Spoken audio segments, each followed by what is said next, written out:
Kekasih dalam Tuhan Yesus Kristus, lagu tadi menggambarkan kayak gini. Yesus lagi jalan, ada yang berdoa. Kemudian yang berdoa bilang, Tuhan, mampir ke sini. Dengar aku lagi ngomong.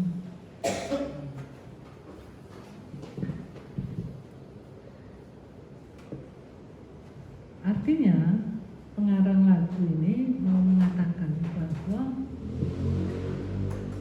untuk berdoa, untuk meminta, untuk berharap kepada Tuhan, itu butuh untuk Tuhan kasih perhatian.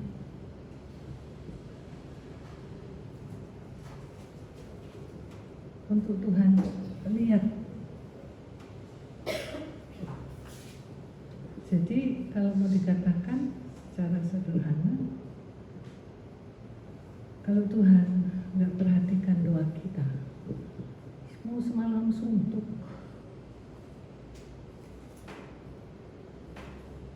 kita ngomong terus, tapi kalau Tuhan tidak perhatikan,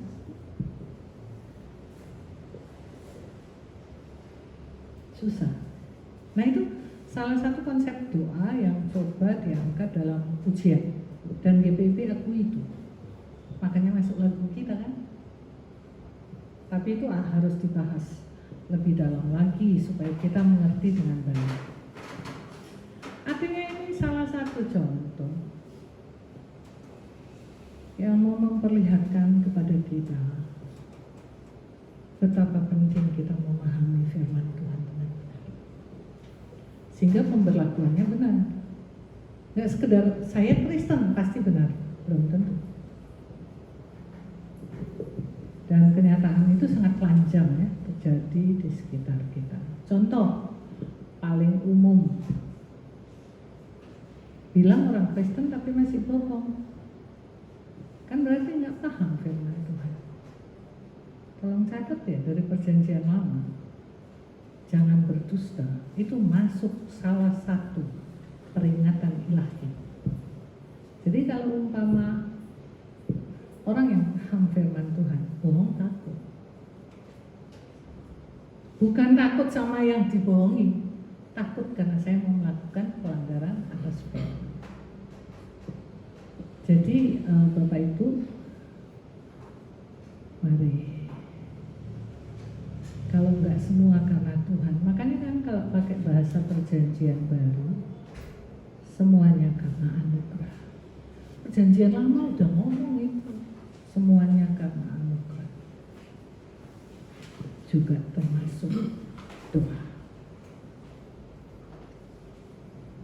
Dan lewat lagu para pria tadi kita diajak untuk melihat pentingnya kita serius dengan firman, bukan serius baca doang ya, tapi serius lakukan, sehingga dampak kita sebagai orang Kristen kerasa. Nah, salah satu contoh juga adalah bacaan kita pada waktu pagi. Kalau lihat secara besar bacaan pagi Mazmur 119, secara besar itu bicara tentang firman Allah. Kayak apa sih firman Allah? Tengok kiri, tengok kanan, tengok belakang, tengok depan, itu semua diulas bagaimana firman Tuhan. 2 minggu kita sudah telusuri, dan kalau kita telusuri, wow,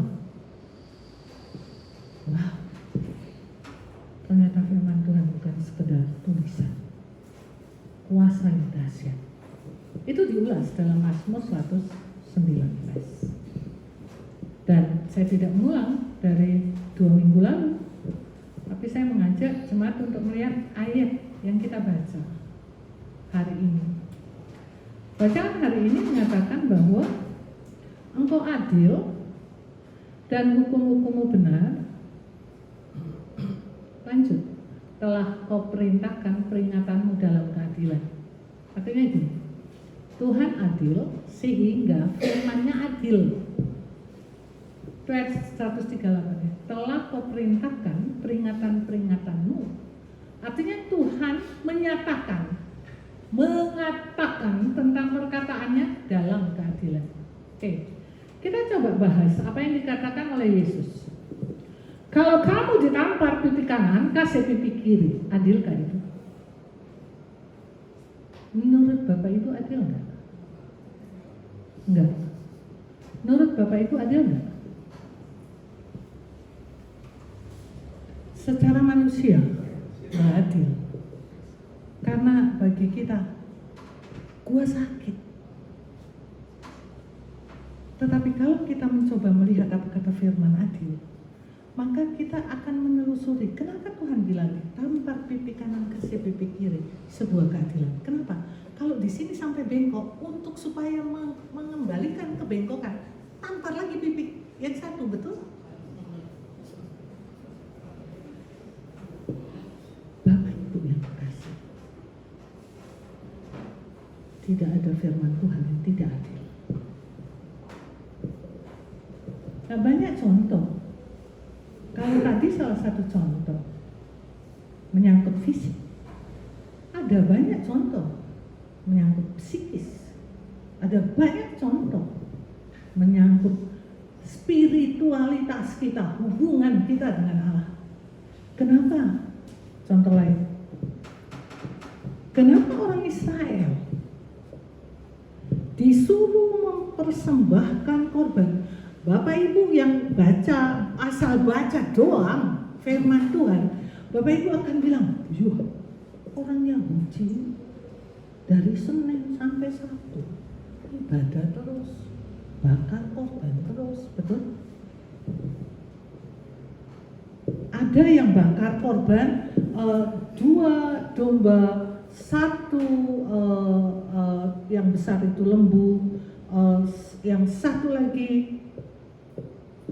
Kalau mau lihat hidupnya orang Yahudi, habisnya hanya untuk persembahan. Adilkah Tuhan dengan perintah-perintah yang seperti itu? Kalau firman Tuhan berkata peringatan Tuhan itu adil, pasti adil. Pasti adil. Sudah disuruh kayak gitu aja, orang Yahudi masih ngaco. Masih jual saudaranya demi hartanya, masih jual saudaranya demi lumbungnya. Kenapa Tuhan? Pemahaman sederhana seperti yang tadi saya katakan, ditampar pipi kanan, kalau tidak dikasih pipi kiri akan terjadi sakit, tapi kalau kanan kiri dihantam akan netral kembali. Itu salah satu pemahaman sederhana.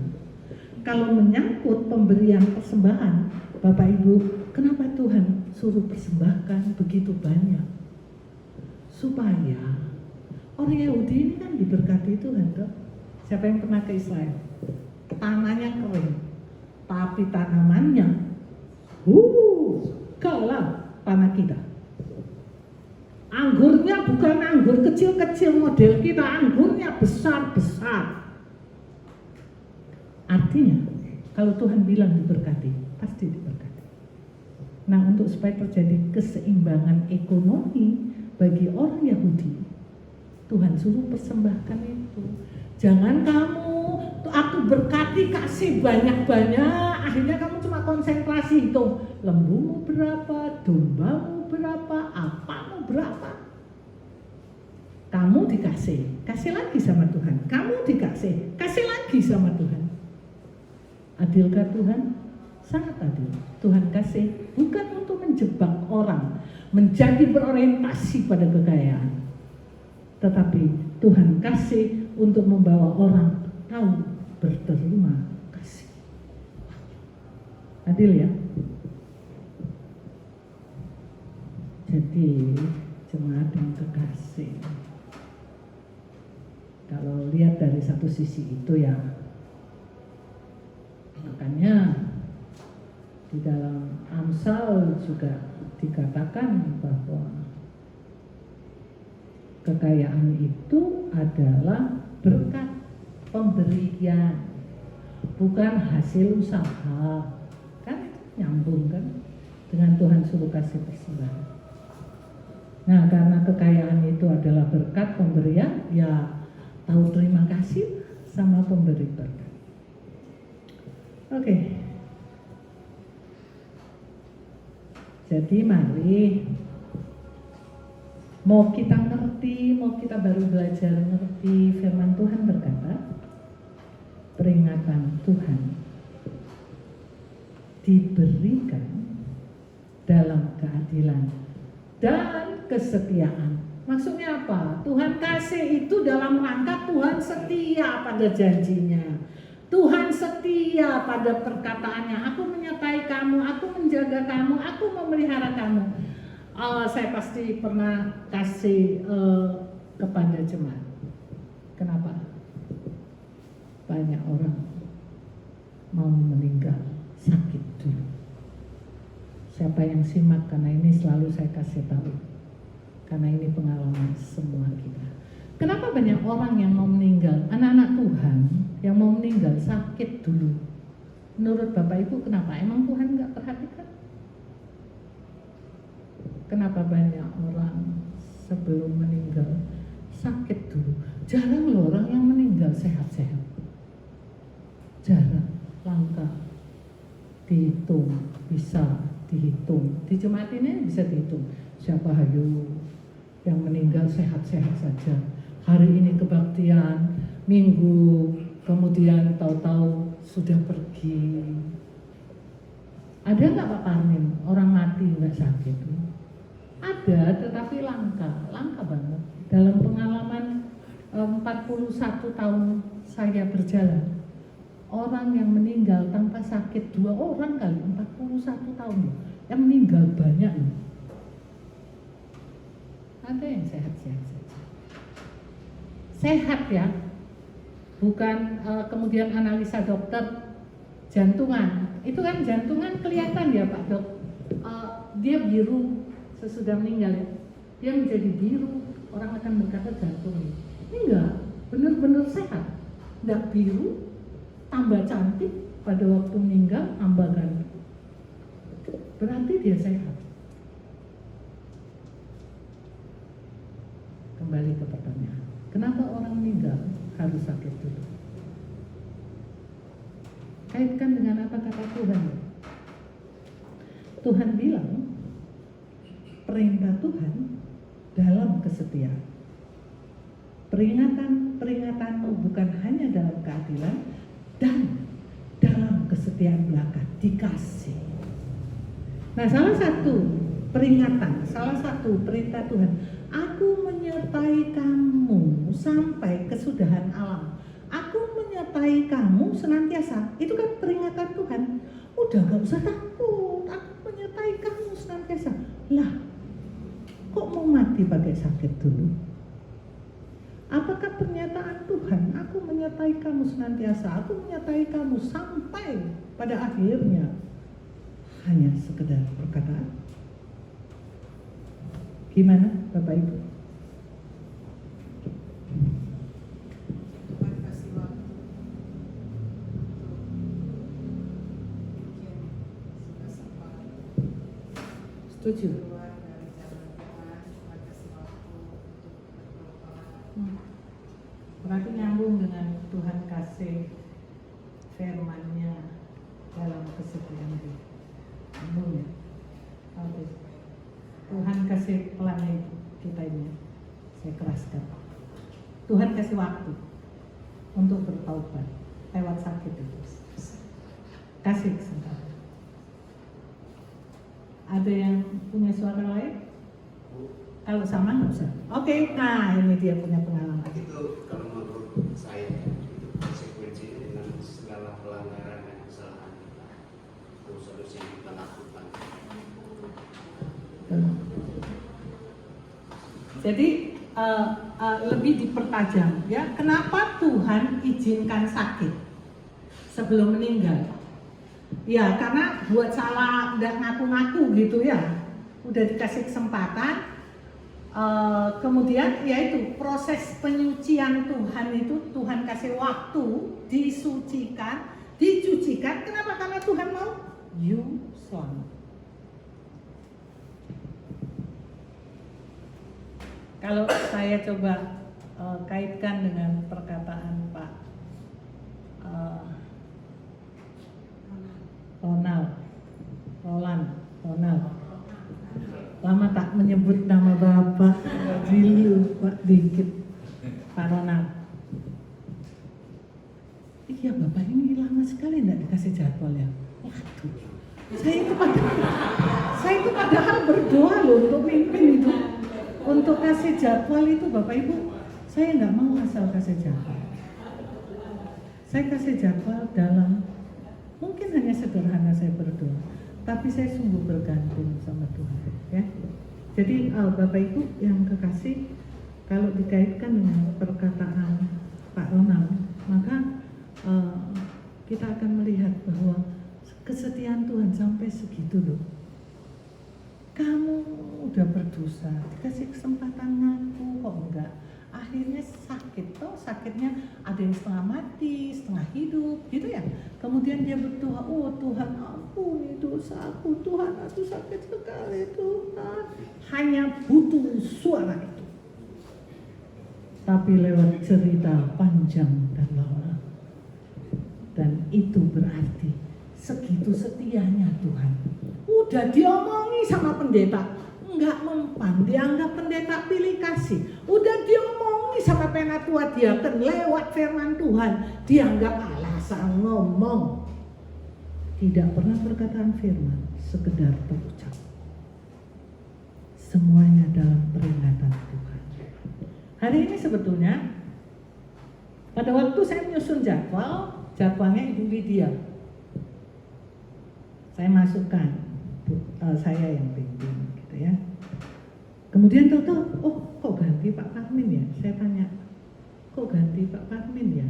Kenapa? Oh soalnya begini pendeta, oke ganti Pak Parmin. Gak apa-apa, tetapi yang saya lihat bukan kebetulan. Saya tadi sempat pelajari apa ya kira-kira yang bisa dipelajari dari Pak Parmin ini. Supaya kalau saya ngomong, dia nggak tersinggung, ya kan? Pak Parmin ini tersinggungan juga Pak Parmin ini. Pernah di GP sedikit. Nah, pernah di GP, saya nggak tahu Pak Parmin. Ya kita akan buka, saya yang pimpin. Kita akan, bukan saya yang pimpin, anak saya yang pimpin. Kita akan buka Efesus berapa? Efesus berapa gitu. Bukan Efesus, lupa pokoknya. Suruh buka Alkitab. Kemudian anak saya langsung baca terus. Pak Parmin udah ngomel keras-keras di situ. Anak saya nggak dengar kalau Pak Parmin apa sih? Oh baru dia omongin sudah disuruh baca. Baru dia omongin saya lagi cari ini. Tapi di situ saya belajar tentang Pak Parmin, kepolosannya ya. Dia nggak pusing kata orang, tapi apa yang dia sedang alami itu yang dia ungkapkan gitu. Saya melihat sesuatu yang ya itulah Pak Parmin yang perlu kita pelajari. Sering kita karena jaim, kita tidak melakukan kebenaran. Pak Parmin nggak jaim dia. Oh dia marah, dia ngomong, oh dia nyanyinya sering tidak sesuai dengan pengarang lagunya. Dia tetap nyanyi. Kita suara pada bagus, malu mau nyanyi. Itu yang saya belajar dari Pak Parmin. Tujuan Pak Parmin ngapain sih nyanyi? Kenapa Pak Parmin nyanyi? Supaya dilihat sama Korsek atau? Mengisi puji-pujian ibadah GP dan untuk menghibur. Dan untuk memuji Tuhan, bukan menghibur. Ya. Memuji Tuhan. Gitu? Dan saya katakan memuji Tuhan kenapa? Bapak Ibu, dia yang paling siap. Kalau suami saya, dia memang tiap pertemuan pasti nyanyi, dia pasti nyanyi, siapin dulu lagunya, pakai musiknya. Pak Parmin kalah suami saya, sampai bawa barang coba. Siap banget. Bapak Ibu, yang saya coba belajar dari beliau adalah bahwa kayak gitu loh setianya Tuhan. Kita boleh nggak pas nyanyian sesuai pengarang, tetapi kalau ungkapan itu dia nyatakan dengan hati, nggak pakai. Tapi itulah hatinya. Walaupun nggak ngerti, Pak Parmin ngerti bahasa Inggris tadi. Tetapi saya mau belajar, dia tetap puji Tuhan. Kita Inggris ngerti, Indonesia paham, disuruh maju, janganlah saya. Jemaat yang terkasih dalam Tuhan Yesus Kristus, serius. Kalau bicara peringatan-peringatan Tuhan dalam kesetiaan, kececer banyak. Ini benar Tuhan yang keren. Firman Tuhan bilang gini kan, yang dipilih Tuhan siapa ayo? Menurut Paulus, siapa orang yang dipilih Tuhan? Yang menurut dunia, siapa tahu? Yes, PKB. Siapa orang yang dipilih Tuhan? Menurut dunia orang bodoh. Kenapa? Kok bisa ya iman seperti itu? Kok bisa ya? Itu gak masuk di akal. Makanya orang pintar kan plan A, plan B, plan C. Kalau ini gak jadi, ada ini yang lakukan. Kalau ini gak jadi, kalau ada terjadi ini, lakukan ini. Kalau orang beriman, percayalah. Kita udah serahkan kok sama Tuhan. Menurut orang pintar, itu bodoh. Dan itu firman Tuhan. Apakah itu firman dalam kesetiaan? Ya. Bahasanya beda. Bahasanya perlu khusus satu waktu.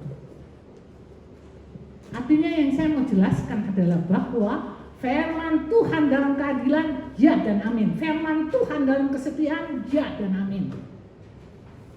Itu sebabnya kalau ada orang Kristen yang ngebahas firman Tuhan di korek kiri, korek kanan, sampai pada situasi menambah dan mengurangi.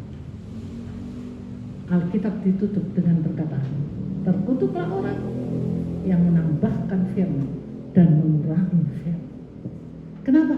Orang Tuhan gak sembarang ngomong, orang Tuhan gak sembarang kasih peringatan dalam keadilan dan kesetiaan. Baca firman agar waktu yang sebentar ini kita pakai dengan baik. Dan dikatakan karena pemazmur memahami tentang firman Tuhan seperti itu, ada lagi sih, tetapi saya mau selesaikan di poin ini di bagian pertama, maka saya tutup ya. Karena pemazmur memahami Tuhan memberikan peringatannya dengan adil, Tuhan memberikan peringatannya dengan kesetiaan, maka kata pemazmur, aku haus karena kasih-Mu. Aku ini kecil, tetapi Engkau besar. Keadilan-Mu adil untuk selama-lamanya. Aku mengalami kesesakan, kesusahan, tapi aku gak pernah lepas firman Tuhan. Artinya kalau tadi bicara tentang firman, sekarang bicara tentang aku, pemazmur. Karena dia paham tentang firman Tuhan. Mau kayak apa situasinya, mau dia kecil, mau dia tidak berguna, mau dia sedang menderita, dia tetap pegang firman. Jadi orang yang gampang lepas firman Allah adalah orang yang tak paham firman Allah. Karena firman Allah asal di Tuhan, Roh Kudus yang titip. Oke, kita masuk pada bacaan kita pada saat ini, Mazmur 119 ayat 145. Karena itulah pemazmur sungguh-sungguh mencari Tuhan. Aku berseru kepadamu. 1. Jawablah aku. Aku berseru kepadamu. Selamatkanlah aku. Kapan dia berseru? Pagi-pagi buta. Aku bangun mendahului waktu jaga malam. Ada seorang omah, mungkin saudara dari salah satu bapak itu di Surabaya. Anaknya itu semuanya berhasil. Ada yang insinyur, ada yang dokter. Berapa anaknya berhasil. Kita waktu itu diskusi, kemudian Oma ngomong, saya kalau mau berdoa cari Tuhan itu sebelum dorang babatari ya kita dulu harus cari Tuhan. Mengerti ya maksudnya? Sebelum asan ya ajan. Sebelum dorang babatari ya. Padahal rumah ya orang VIP dari salah satu anaknya, dia tinggal di salah satu anak dan jauh dari tempat ibadah saudara kita, jauh.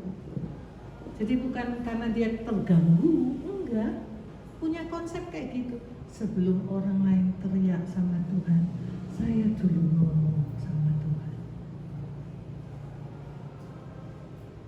Bapak Ibu yang kekasih, ini Oma anaknya pendidikan tinggi, Oma enggak pendidikan tinggi. Tetapi karena dia paham firman ya, firman Tuhan enggak sangat dimengertinya. Tapi 1-2 firman yang dimengertinya antara lain ayat ini, aku bangun sebelum jaga malam berakhir, pagi-pagi buta aku bangun. Bapak Ibu yang kekasih dalam Tuhan Yesus Kristus. Makanya dia berseru sama Tuhan. Jawab aku Tuhan, tolong kasih keselamatan aku Tuhan. Dia minta sama Tuhan. Kemarin PKB ada hal menarik yang bagi bapak-bapak yang sudah ikut, maaf saya ulangi, adalah bahwa ada permintaan yang keren banget. Tolong agar kami keluarga menerima anugerah keselamatan, menikmati anugerah keselamatan. Saya sangat menghargai pemahaman itu. Pemahaman itu banyak sisi bisa dilihat, tetapi itu memperlihatkan bahwa dia paham keselamatan itu pemberian, dikasih kepada orang pilihan. Oke, saya ulangi. Keselamatan itu anugerah, pemberian, dikasih kepada orang pilihan. Apakah kita termasuk di dalamnya? Ya. Tapi sering kita tidak menyadari betapa hebatnya kita menjadi orang pilihan untuk hidup dalam keselamatan. Itu yang kurang. Itu sebabnya sering melakukan tindakan yang memperlihatkan nggak paham firman. Orang kalau paham firman itu selalu berseru, selalu minta kasih waktu khusus sama Tuhan. Ya nggak usah pagi-pagi banget lah. Kalau saya emang nggak bisa, karena tidur malam sekali, apalagi sekarang udah 65 ke atas, jam 12. Bisa bangun pagi hanya Sabtu, karena emang diminta ada ibadah subuh. Tuhan tolong dong, jangan terlambat, bangunin, dan saya tidak terlambat. Tapi saya nggak bisa bangun sebelum itu, tetapi berusaha untuk komitmen mencari Tuhan terlebih dahulu. Berkomitmen untuk itu. Nggak gampang loh bangun pagi. Suami saya itu bangun pagi, dia sering kesini ke gereja jam-jam 3, jam 4. Tapi nggak enaknya dia punya putaran hidup udah nggak jelas. Jam 10 udah ngantuk, pagi kebaktian ngantuk gitu. Saya bilang putarannya jadi nggak jelas, ada yang salah, cuma saya belum nangkep, belum mengerti. Kan seharusnya bangun pagi harus atur hidup untuk tidak ngantuk gitu. Kalau dia selalu ngantuk, ya saya paham-paham aja karena bangunnya pagi. Artinya Bapak Ibu yang kekasih, kalau umpama kita lihat apa yang dikatakan oleh pemazmur, wow, orang Kristen sebelum jaga malam berakhir, jaga malam berakhir jam berapa ya? Siapa yang suka jaga malam? Jam 5 bukan? Jam 6. Jam 5 orang yang jaga malam Itu biasanya di Manado dia ronda-ronda. Tapi sempat ada kasus di Indonesia, kemudian RT rolling jaga malam tuh. Tiap keluarga sempat itu ada kasus itu. Kasus apa ya? Saya lupa. Ya pemboman ya. Sehingga kita di rolling jaga malam kan, tiap keluarga dijadwalin kasih makanan lah, kasih jaga malam lah. Dan selesai jaga malam itu jam 5. Artinya pagi-pagi benar sebelum selesai jaga malam. Luar biasa Bapak Ibu. Dan saya percaya ada dari kita yang seperti itu, hanya tidak diomongkan. Dan kalaupun saya omongkan, Bapak Ibu bukan saya pamer. Ngapain pamer? Tapi untuk memberikan ada pelajaran-pelajaran yang bisa kita tangkap. Ada pelajaran-pelajaran yang bisa kita pahami. Seperti misalnya Pak Parmin, ada pelajaran yang luar biasa dari beliau. Dan itu memperlihatkan Tuhan itu setia banget ya. Keren banget. Ya. Jadi mari kalau kita kenal Tuhan dengan baik, kalau di sini bilang pegang ketetapan di ayat 145, 146 itu sama. Berpegang, aku hendak berpegang pada ketetapan. Baru ayat 147, aku berharap pada firman. Artinya pemazmur ini karena dia pegang firman Tuhan, dia percaya firman Tuhan pasti. Makanya Bapak Ibu, kalau perhatikan doa saya selalu berkata, Tuhan, doa ini kami naikkan pada Yesus. Dan firman Tuhan berkata kan, mintalah, kamu dapat. Carilah, kamu dapat. Saya pegang firman itu. Soal kapan Tuhan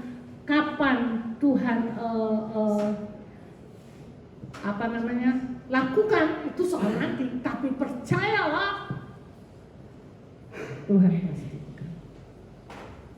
Seperti perjalanan saya cuti kemarin, sebetulnya saya bergumul banget untuk berangkat cuti. Karena saya berpikir gini, aduh saya sudah mau pensiun. Saya jarang cuti, manusia jarang cuti. Uang cutinya saya ambil, tapi kerjanya saya jalankan. Kalau mau dihitung 41 tahun, saya itu cuti baru 3-4 kali gitu. Saya nikmati di jemaat. Makanya pas mau cuti ini sudah mau pensiun, cuti lagi ya. Tetapi saya pergi, kenapa Bapak Ibu? Kami kakak adik pergi dalam rangka ulang tahun mami, ulang tahun ibu saya. Jadi kita napak tilas ke tempat ibu saya lahir, ke tempat ibu saya besar gitu ya. Kita ke sana napak tilas. Tetapi yang saya imani adalah bahwa,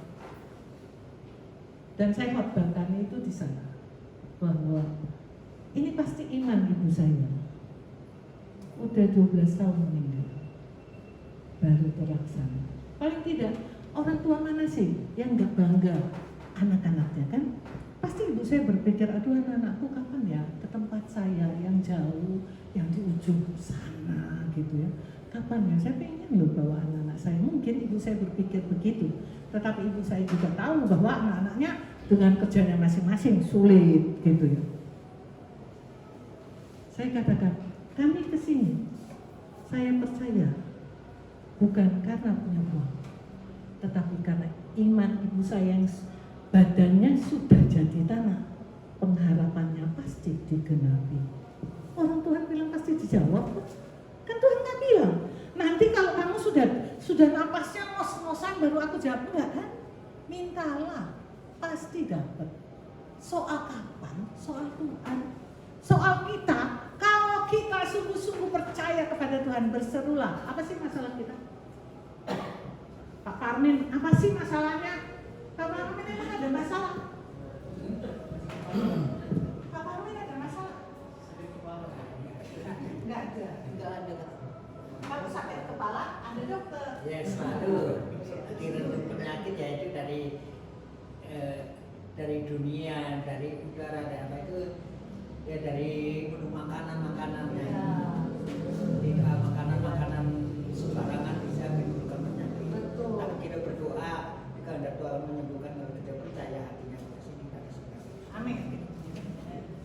Artinya ada aja masalah ya Pak. Ya Pak Parmin, ada aja masalah ya. Iya, semuanya orang selalu ada masalah.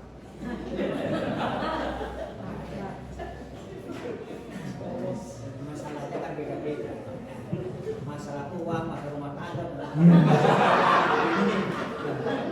Oh. Ya.